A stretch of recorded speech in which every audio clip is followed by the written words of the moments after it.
In India, we have many excluded groups. One such group based upon caste system is popularly known as Dalits, and as per governmental constitutional provisions termed as scheduled castes. Compared to all other communities, we feel that scheduled castes are more excluded than any other ethnic community. Why they are excluded? What must be the reasons? In what way they were as well as are excluded? Let us have a clear-cut idea.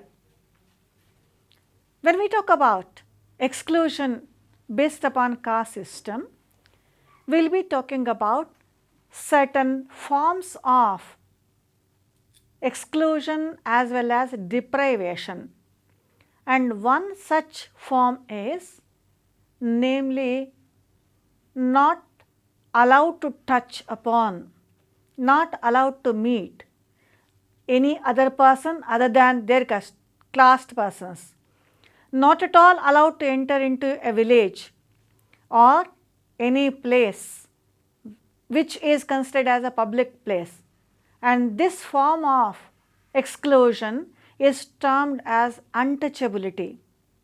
And we have many communities considered as untouchable communities. They are deprived, they are underclass, they are considered as misfit, they are also considered as downtrodden people, and for many centuries they were excluded from various activities of day-to-day developmental aspects. These castes are scheduled castes. Let us have an idea about the origin and historicity of untouchability. The present society is using a word namely Dalit to denote scheduled castes. Mahatma Gandhi used another word namely Harijan in order to refer these communities. The word Dalit came into existence during 1930s. It apparently was used in 1930s as a Hindi and Marathi translation of a word used by the Britishers, namely depressed classes. When Britishers were ruling us, they tried to exclude many communities, including caste communities. Some of the caste communities were termed as exterior castes, some were termed as depressed classes, some tribal communities were termed as denotified and criminal tribes. Some communities, for instance transgender community, was termed as always criminal group, and a kind of exclusion went on. And the word depressed classes was not accepted by members from our community, particularly Dr. 𝗵𝗵𝗇. He preferred to use broken man, that is Dalit in Hindi. English translation of Dalit is nothing but broken man. He used this word Dalit to refer original ancestors of untouchables. From that time onwards, that is since 1948 onwards, we have been using that word Dalit in order to refer scheduled or untouchable castes. All castes are not untouchable, not always, not during all points of historical time. Some castes were considered as untouchable, some castes were considered as touchable. This touchability and untouchability is based upon one concept, namely purity and pollution. You are well aware about Indian Varna system. Brahmana, Kshatriya, Vaishya, Shudra, these are the four Varnas we usually consider as Varna system. But untouchable castes are termed as Panchama Varna or outside the purview of Varna system. In many cases, they were not considered as part of Varna system. Not only that, they were also considered as an excluded group. There are many people who try to define and describe who are untouchables. Let us take Professor 𝗧𝗏𝗏𝗧𝗏𝗏's views on untouchability. Professor 𝗧𝗏𝗏𝗧𝗏𝗏 says, untouchability is that system of society on account of which one individual cannot touch another individual and one society cannot touch another society on the basis of convention, and if so touches, it becomes profane, and in order to remove that profanity, there is a need. One has to perform some kind of penance. When we see Professor 𝗧𝗦𝗃𝗧 definition, we come across four major aspects of untouchability. The first and foremost one is linked with touch. Whether one individual can touch others or not. If it is not, then that is a characteristic of untouchability. Similarly, whether one group can touch or other group or not. How this touchability and untouchability will be defined? It is always defined on the basis of purity and pollution. If you consider your occupation is a pure occupation and other person's occupation is not a pure or impure occupation, then you are supposed not to touch that person who follows impure occupation or polluted occupation. So, the concept of purity and pollution provides a basis for this touchability and untouchability concept. Second aspect when we talk about untouchability concept is, it is always considered as, if any person tries to touch a person who is considered as untouchable, then that activity is a profane activity. Once upon a time people used to think it as a sin, a kind of papa concept. That concept is termed as profane in sociology. Profane means which is not sacred, which does not have any religious significance or religious importance or day-to-day mundane this thing. The most important aspect of untouchability is penance. It is not mere touching or not touching, it is much more than that. If you touch a person whom you are not expected to touch, then you have to undergo some kind of penance, some kind of punishment you have to undergo.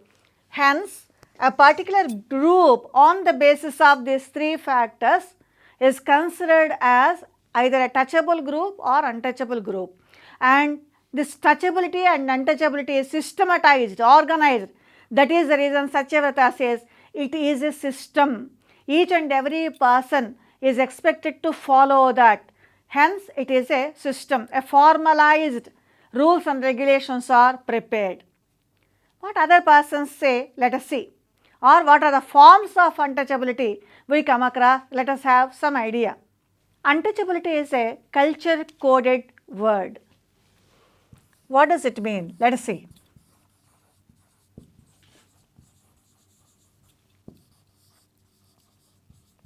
When we talk about culture coded word, we are referring different practices prevalent in a society. Since untouchability is considered as a culture coded word, we will be referring a complex, humiliating, discriminatory practices against a particular group. Three aspects we have to mention. It is a complex one. Secondly, discrimination is there.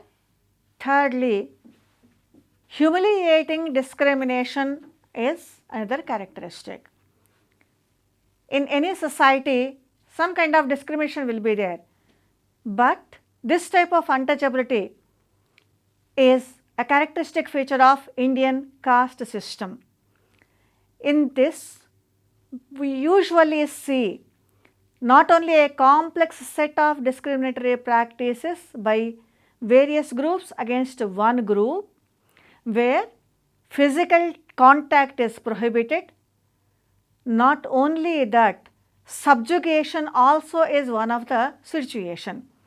That is the reason whenever we talk about untouchability as a culture coded word, we will be defining it as a collectively to describe a complex, humiliating, discriminatory practices and disabilities which may or may not include prohibition of physical contact, to which members of Dalit castes were and still are subjected by the rest of the society. If rest of the society is subjugating Dalit caste, there is untouchability. If rest of the society is not allowing the Dalit caste to have physical touch with other castes, then there is untouchability. If they are suffering with a variety of disabilities, then even that also is a characteristic of untouchability. Let us see what type of disabilities they are facing in our present day society. We usually enlist the disabilities related to untouchability under 4 different categories. Let us see these 4 different categories. These disabilities can be classified into 4 categories. Firstly, economic disabilities. Secondly, religious disabilities. Thirdly, socio-cultural disabilities. Fourthly,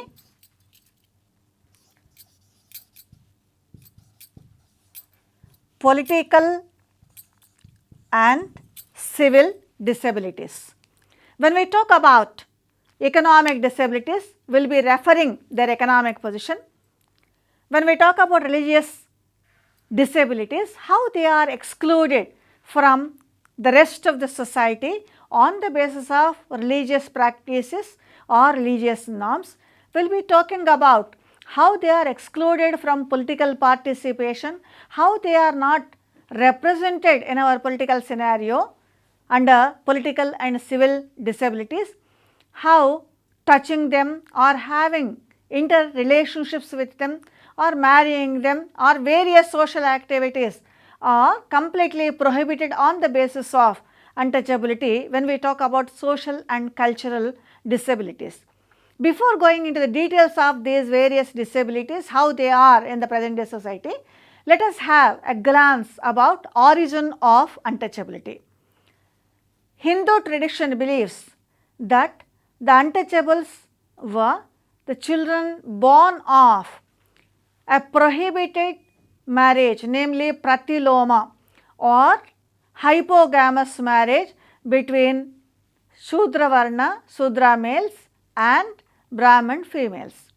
Once upon a time, we had hypogamy and hypergamy, anuloma and pratiloma. Under anuloma marriage, an upper caste person, particularly male member, can marry not only from his caste but also other 3 varnas. That is, a Brahmin can marry not only a Brahmin woman, Kshatriya woman, Vaishya woman and Shudra woman. But this is not allowed in case of a woman. If a Brahmin caste woman marries a Shudra person, then she used to be excommunicated or a kind of exclusion used to go on.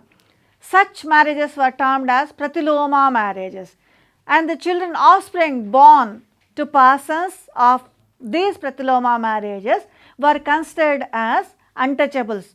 Different names were used in our literature. For instance, Antevashaya or Paulakasa or Nishada, such Chandala, these are the words used in order to denote or describe offspring of pratiloma marriages.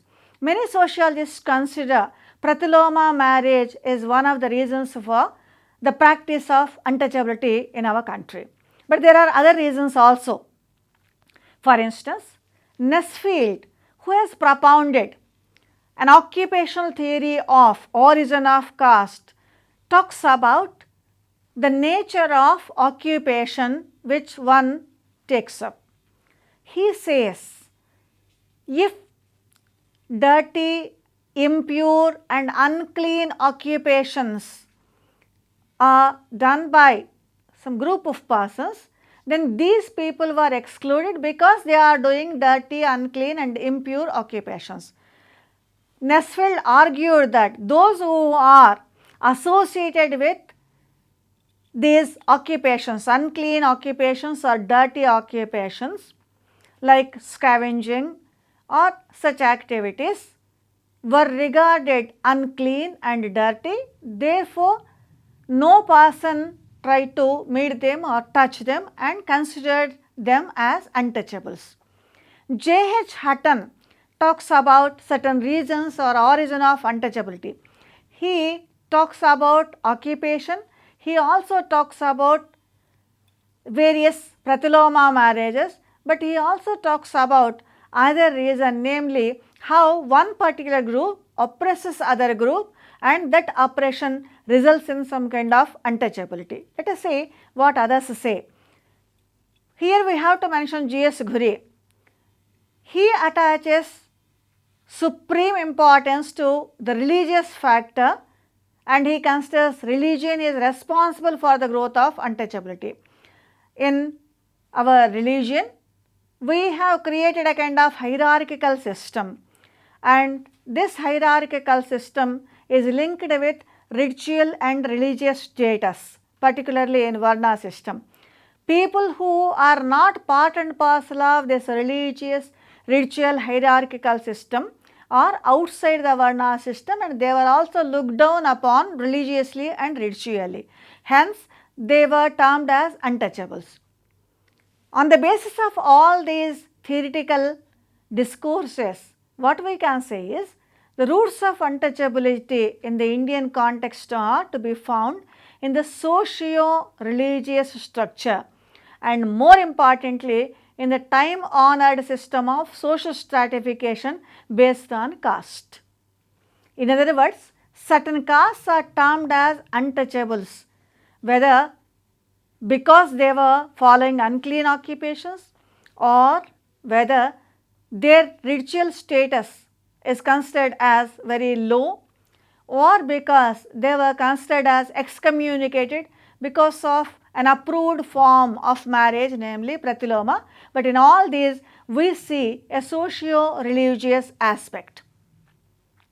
The highness and lowness is a kind of ideology, and this ideology has created untouchability. Various castes were arranged in a hierarchical structure on the basis of whether their caste position is high or low, and this has fostered the growth of untouchability. In other words, the untouchability has its origin and genesis in the Indian caste system. Indian caste system, particularly caste hierarchy based upon purity and pollution criterion. Of course, we saw the origin of untouchability, but what are the various forms of discrimination or forms of untouchability or forms of caste oppression we come across in our country? Let us have an idea about that. A myriad forms of caste oppression we come across, caste discrimination we come across. Of all these forms of discrimination, untouchability is the worst and the most cruelest we can say. The reason is untouchables are stigmatized, they are denied human rights. Certain vocations are considered to be more and more obnoxious, and these obnoxious vocations are assigned to or rather thrust on untouchable caste people. Hence, we consider the most cruelest stigmatizing form of discrimination is untouchability. Various forms of untouchability and discriminatory practices prevail in India on the basis of three major aspects. We usually consider a caste as an untouchable caste. First one is their backwardness, economic backwardness. Secondly, their caste's religious ritual status, and thirdly, what type of occupation they are pursuing. Even the constitution also mentions these factors in order to notify a caste as an untouchable caste. In our country, more or less in all states, we have untouchable castes or Dalit castes. President can notify, as per the provisions of our constitution, a caste or community as a scheduled caste. In fact, the word scheduled caste is not directly defined in the constitution. When Simon Commission presented its report, for the first time this word was used, and from that time onwards we have been using this word in order to denote, in order to refer untouchable castes. The government has notified various castes. For instance, we are having more than 1200 castes as castes scheduled as untouchable castes, and they are spread over all states. Only Lakshadweep, Andaman and Nicobar Islands are not having untouchable castes as per 2011 census. In all the states and union territories, we come across different forms of exclusion or discrimination. Let us have an idea about them, how they are discriminated upon. There are various, let us have some idea about how to prepare for our examinations. We usually get questions on the concept, what is untouchability, how untouchability originated, what reasons were mentioned by the sociologists for exclusion. Let us take some questions. When we talk about caste system and untouchability, we will be talking about certain criteria. One such criterion is highness and lowness, other one is purity and pollution. Let us have a question here. Hindu Varna system is based upon what type of criterion we are supposed to know? Let us say if the question is like that, different answers are given, you please choose answer relevant to highness and lowness of the castes or purity and pollution criterion. When the word Dalit was used, if any question is given, then you please remember the year 1948, in which year Dr. 𝗵𝗂𝗶𝗃𝗵𝗵 used that word. There are so many theories which talk about the origin of untouchability. Who has propounded these theories? First and foremost one is, let us take Professor 𝗧𝗦𝗔𝗧, who defined untouchability. Other person who talks about untouchability is Nesfield, who has propounded the occupational theory of origin of caste. 𝗳𝗫𝗁𝗁, he talks about socio-religious aspects of untouchability. What are the reasons for the origin of untouchability? Let us see them as a question. Reasons for untouchability: firstly, dirty or unclean occupations,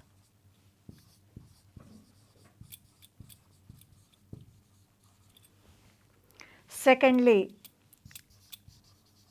pratiloma marriages, thirdly, socio-religious aspects. If these three answers are given, then last answer is A, B, C, then your answer would be D, or all these factors are causes for untouchability. Let us have a glance of different forms of discrimination shown against the untouchables. In this context, let us start with some idea about various movements which occurred against untouchability. Baba Saheb Ambedkar also started movement. 𝗳𝗍𝗻𝗁 Phule, 𝗧𝗦𝗔𝗧 𝗚𝗏, you are all familiar with this. He too has started a movement against the form of or discrimination shown against untouchables. Ramaswamy Nayaka and his self-respect movement is another movement against untouchability. Like this, some movements are there. At the time of these movements, these people try to enumerate the myriad forms of discrimination shown against the untouchables. There are many. In Tamil Nadu area, particularly Ramnadu and other districts, they have enlisted different forms of untouchability or discrimination shown against untouchable caste people. And let us see what type of activities were accepted and what type of activities were not accepted if they are done by the Dalits. The Dalits are prevented from using certain activities which are very common activities for all of us. For instance, they were not allowed to walk on the public road, they were not allowed to wear chappals, they were also not allowed to ride bicycles, they were not allowed to wear dhotis folded just like any other upper caste person, or sometimes polyester dhotis also they were not allowed to wear, and they were also not allowed to wear any cloth headgear. In some areas, if we see David J. Mandelbaum's society in India, we come across how they are excluded from entering into the village during a particular time. They were expected to enter into a village only during night. So many forms of discrimination were shown against the Dalit.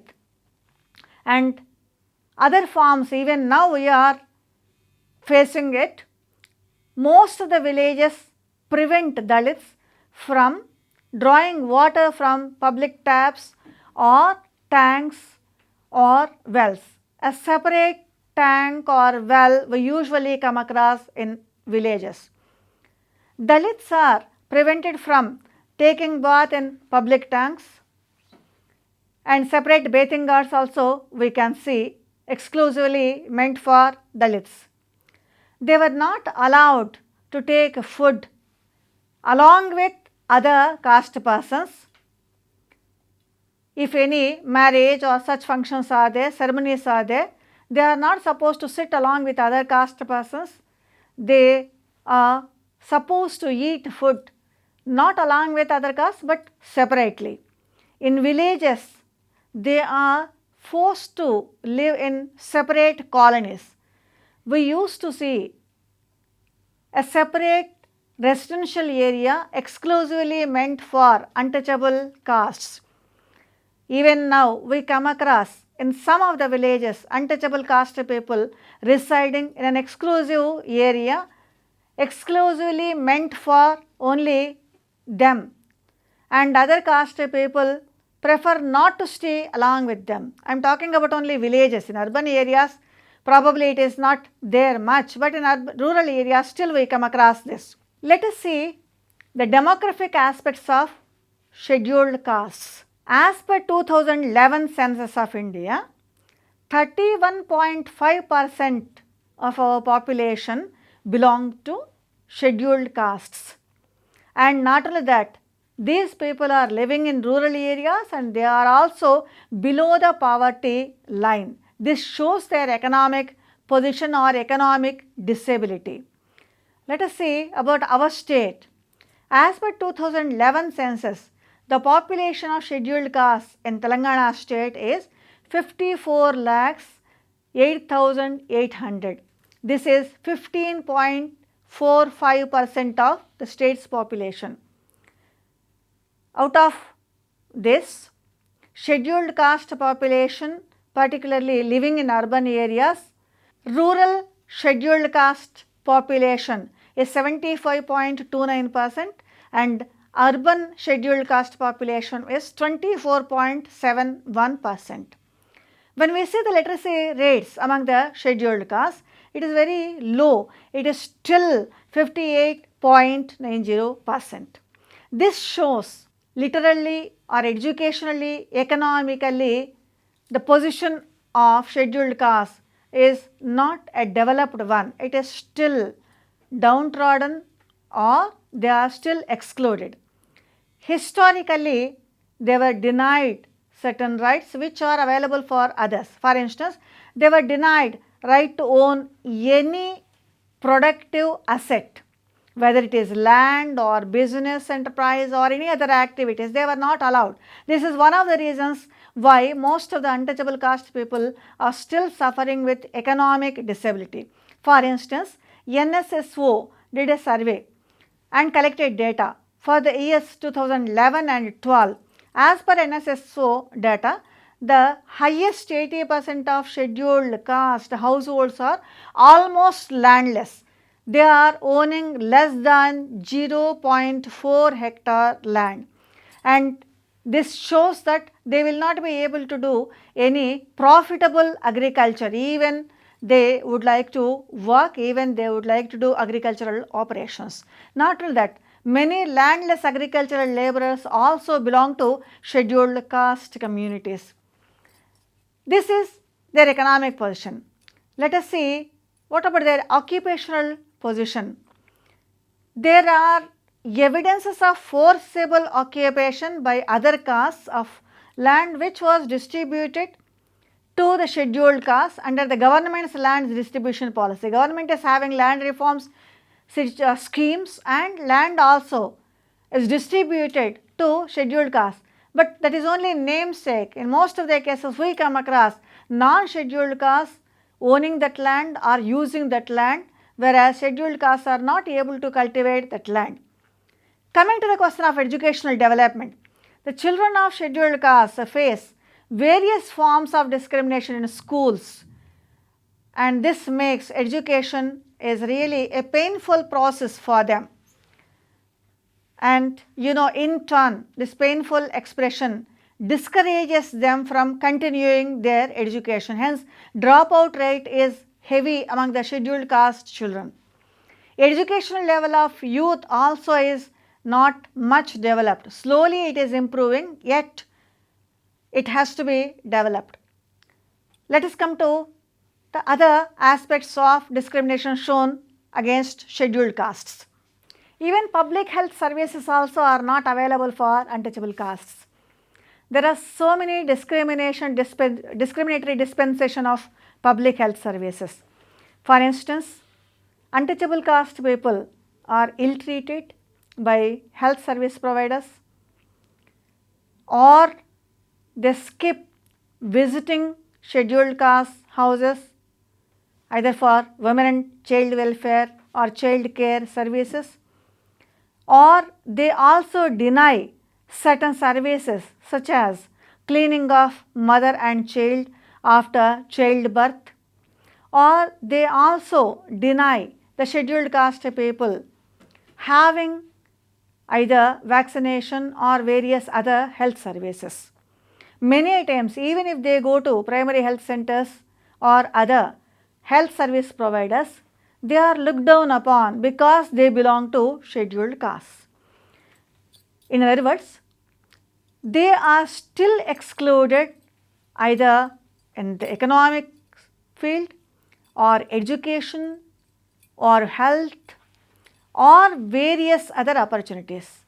For instance, very recently the number of scheduled caste people, particularly in political representation, is growing, but until 1940s and 50s, not many people were participating in political scenario from scheduled castes and tribes.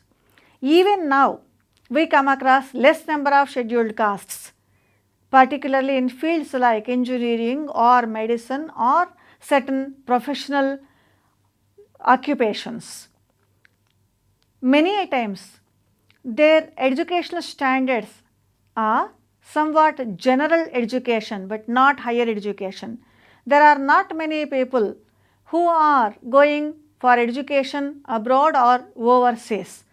Here, it is not that they are not lacking the needed potential, but it is because of their economic position, or it is because of they are looked down upon or they are excluded.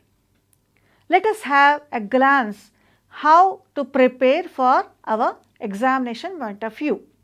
When we talk about different forms of discrimination shown towards untouchable caste, we will be expecting questions on firstly certain movements linked with untouchability or improvement of untouchable's position and all that. Secondly, we have to prepare various forms and perspectives of untouchability. Thirdly, what type of discriminatory practices we are observing in our present day society and how we can reduce them. Let us start with the first one. Different movements occurred in order to reduce discriminatory practices against either one group or two groups. A question may be given like this: how many castes are considered as untouchable castes in our country? Or how many castes are declared as or scheduled as untouchable castes by the President of India? Let us see some alternative answers here. Answer A, 1200. Answer B, 1500. Answer C, 1208. Answer D,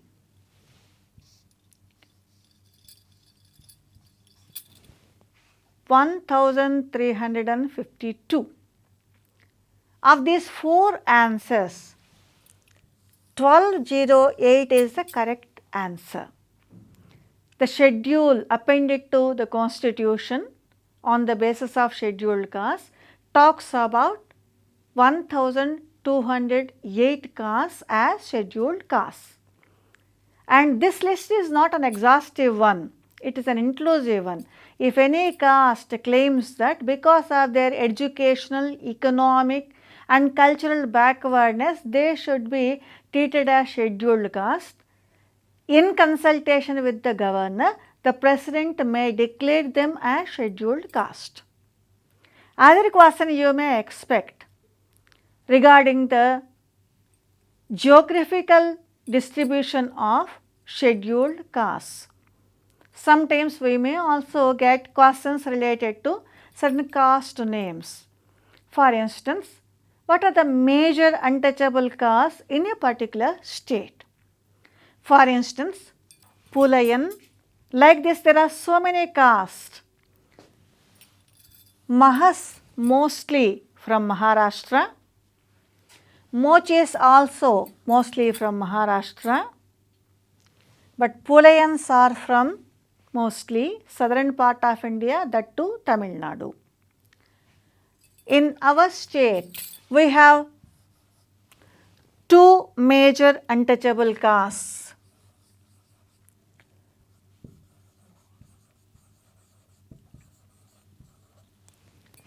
Mala is one caste and Madiga other caste. But these castes are not only one caste, they are having so many subcastes also. The caste structure even among the untouchable castes is very complex because within subcastes we come across hierarchical divisions. For instance, 𝗧𝗦𝗔𝗧 Dubey, who studied a village nearer to Hyderabad, namely Shamirpet village, he mentions various subcastes of Madiga caste. He says 11 subcastes are there in this particular caste. Similarly, even in other areas also we come across subcastes or subcastes within a major untouchable caste. Here the point is all these castes are suffering with discrimination. Let us say about their disabilities. You may expect a question on economic or civil or religious or socio-cultural disabilities. Whether untouchable caste persons are having landed property or not. Let us see how a question can be framed on this. What is the percentage of scheduled caste persons having less land A question may be given on this. Answers would be 0.3%,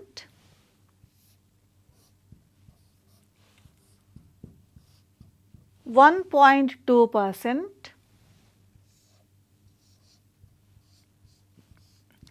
0.4%,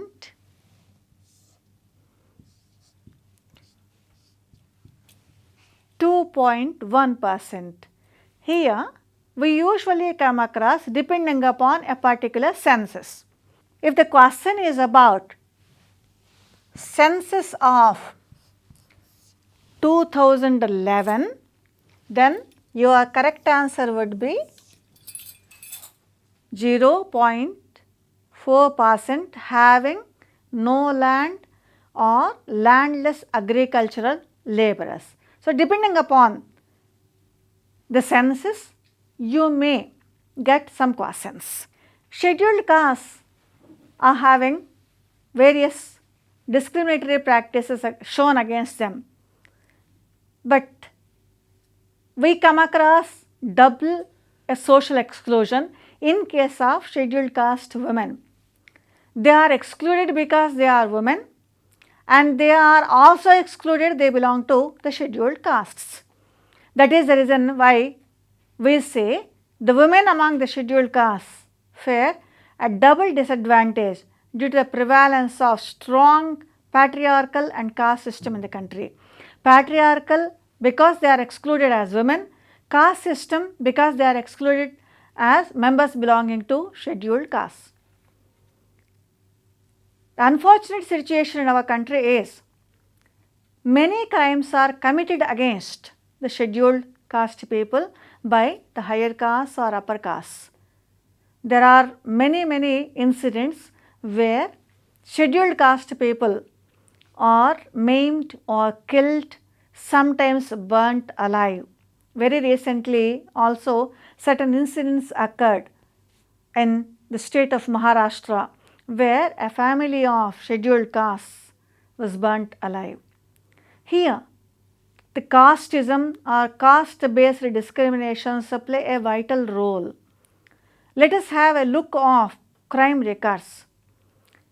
We collect data on crime records, and this data will be documented by National Crime Records Bureau NCRB.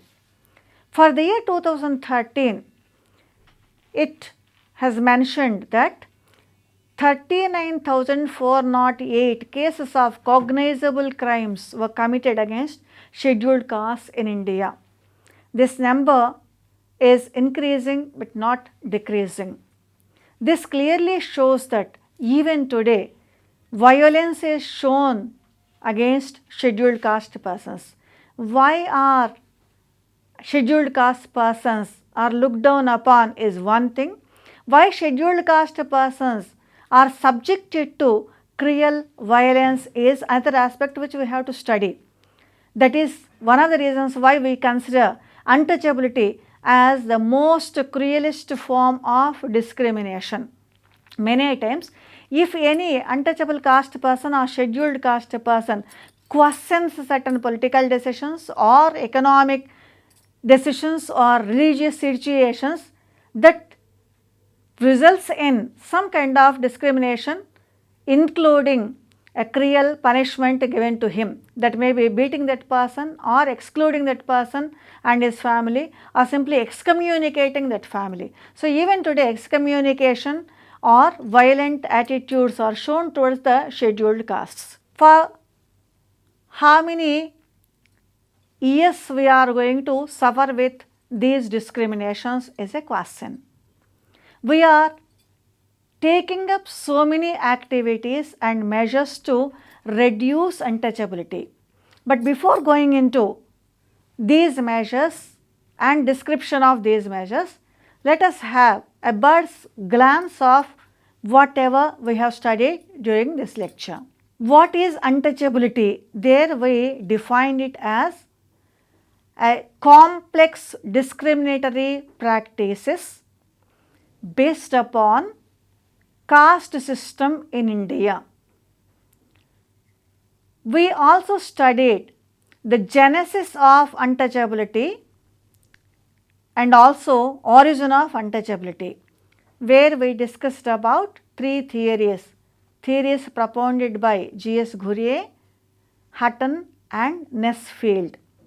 On the basis of these theories, we studied occupations, religious status of a caste and certain cultural norms linked with marriage led to the discriminatory practices shown towards the untouchables. We also studied various forms of untouchability practiced in our rural areas as well as urban areas, including not allowing them to use public places, not allowing them to have any assets like land or any business enterprise, or not rendering health services for them, not allowing them to improve their educational status. We also saw women of scheduled castes are at double disadvantage because they are excluded, because they are women, because they are scheduled castes. When we study these aspects, we will be expecting some questions. For instance, let us take various movements, Dalit movements and the impact of Dalit movements. Here we may have to remember who has started that particular Dalit movement, for what purpose, how much benefit or what is the outcome of that. Let us have a question on this. 𝗧𝗦𝗔𝗧 𝗚𝗧. It is a movement started by Jyotiba Phule against the practices, particularly discriminatory practices of untouchability. Shuddhi movement, this is another movement started by Swami Dayananda Saraswati as a part of Arya Samaj, where he tried his level best to reduce discriminatory practices against the untouchables.